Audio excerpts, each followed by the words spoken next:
જય શ્રી કૃષ્ણ ફ્રેન્ડ્સ, આજે બનાવશું સ્વીટ કોર્ન ને ચીઝની મસ્ત વેરાયટી. સો બનાવવા માટે જોઈશે બોઇલ્ડ સ્વીટ કોર્ન.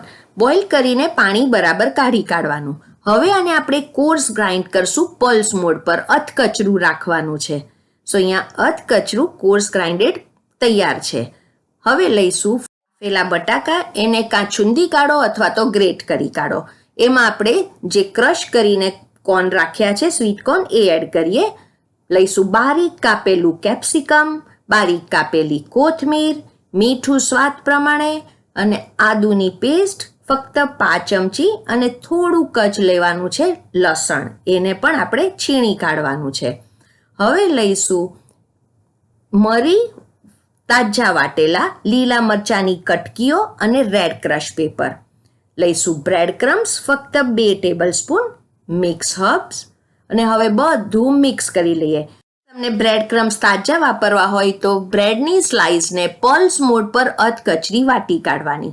બધું મિક્સ કરીને ટેસ્ટ કરો ને એને તમારા ટેસ્ટ પ્રમાણે એડ કરવું હોય એ કરી શકો છો. સુપર ટેસ્ટી બનશે. હવે તેલવાળો હાથ કરીને આને આપણે મીડિયમ સાઇઝના પહેલાં બોલ કરીએ. બરાબર બોલ બાઇન્ડ કરજો એટલે છૂટું ન પડે. હવે એને બોલને આ રીતે થાપડીને વચ્ચે એક ચીઝનો કટકો મૂકીએ.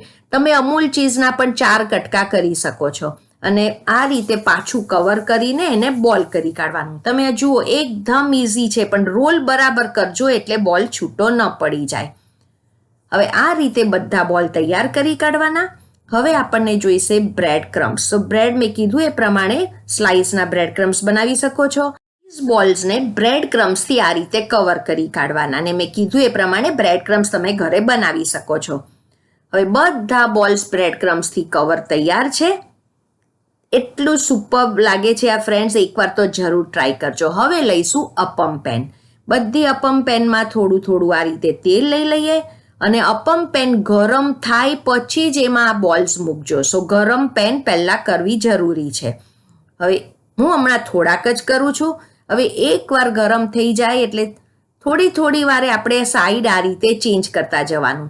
ત્યાં સુધી બધા બોલ્સ ક્રિસ્પી થાય નહીં ત્યાં સુધી આ રીતે કૂક કરતા જવાનું ને સાઈડ ચેન્જ કરતા જવાનું.